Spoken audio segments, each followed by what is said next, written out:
Hi guys, welcome to Connor's Math Then, and today I'll be introducing the concept of a logarithm. I'll also be talking about some properties that logarithms have, and why they have those properties. So first of all, what is a logarithm? You're probably familiar with the expression a to the b power is equal to c. What does this mean? This simply means that a times a times a times a times a, where there are BA's, is equal to C. However, in here, our goal is to find C given integers A and B.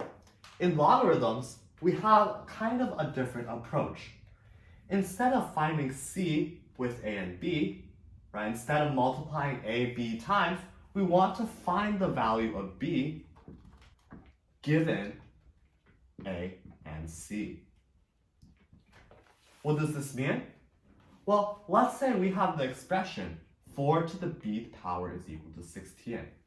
In this case, we can use logarithms to find that b is equal to 2. Now you may be thinking, well, why would I use logarithms for such an easy thing? I can just try b equals 1, b equals 2, b equals 3, and I can easily find that b equals 2, right? But logarithm allows us to find b even when even when b is not an integer. For example, when b is something like 1.5, or even in cases when b is something like root 2. Okay, so what would be the notation of logarithms?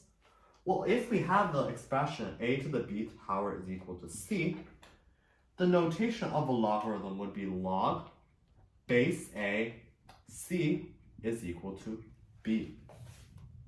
So what this essentially is saying is that I have to multiply a b times in order to get c, right? I have to multiply a b times in order to get c. And that's the basic idea of what a logarithm is. Now, what properties do logarithms have? First of all, we have the property that log with base a of b plus log with base a of c is equal to log with base a of b times c. In other words, the sum of two logs is equal to the product of the log. Well, why is this true? In proving logarithmic identities, we can often use our definition of logarithms as well as exponential identities to prove that these statements are true. In here, for instance, we can first set log base AB as x, and we can set log base AC as y. And then from here, we want to express these in exponential form. And this is relatively easy because we simply have a to the x power is equal to b here, and a to the y power is equal to c.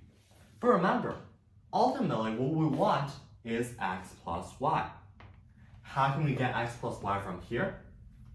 Well, remember the exponential property that a to the x power multiplied by a to the y power is equal to a to the x plus y power.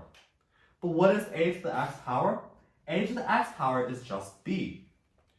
What is a to the y power? A to the y power is just c. So from here, we get that bc is equal to a to the x plus y power.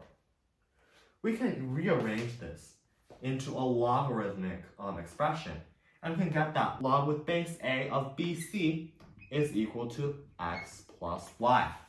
Plug x for log base ab and y with log base ac, and we can simply get that log with base a of bc is equal to log with base a of b plus log with base a of c, which is what we originally wanted.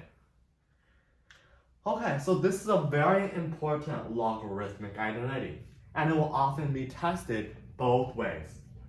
Sometimes there will be questions where they give you the same base. For example, in this question, we have something like log base 5, 10 plus log base 5, 12.5. and we want you to find this result. But other times, it might be tested in the other way around. We might give you a very complicated number, and you have to manually break that number down. All right, the second important property is the property that a multiple of a log, right? For example, a multiplied by log base b of c is equal to that log raised to the 8th power. So in math, we can write this as a multiplied by log base b of c is equal to log base b of c to the 8th power. Similarly, we can convert this into exponents to discover why this is true. Let log base b of c be equal to x, and log base b of c to the a be equal to y. So what we can get here is that in here, what we get is that b to the x power is equal to c. And here what we get is that b to the y power is equal to c to the 8th power. Wow, these expressions look extremely similar, right? So what can we do? What if this became b to the x power to the 8th power? This would be equal to c to the 8th power.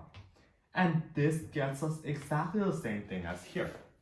But what is this equal to? According to our exponent properties, if we have an exponent outside of another exponent, in parentheses, this would simply be equal to b times b to the xa power. Well, we can simply have that b to the xa power is equal to c to the a. So we can simply rewrite this into logarithmic format, right? If we have log with base b and with x and base b of c to the 8th power, this is simply equal to x multiplied by a. But what do we define as x? X we previously defined as log base b of c.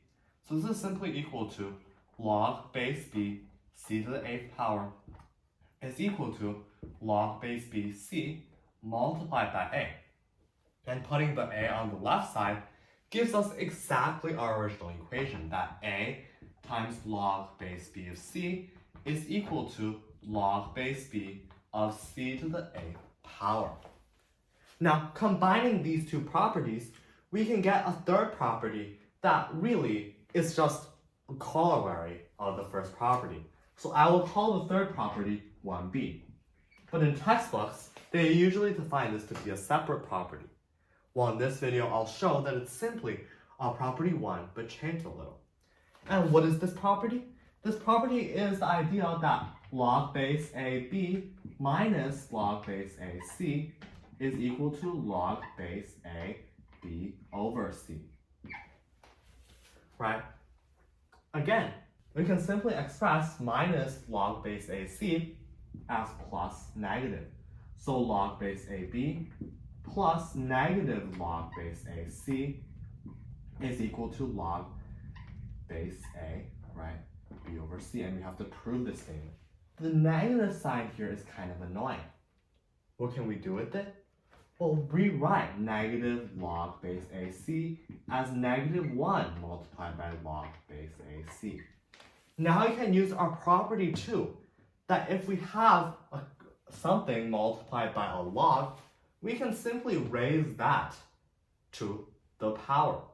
So this can be written as log base AC to the negative first power. What is C to the negative first power?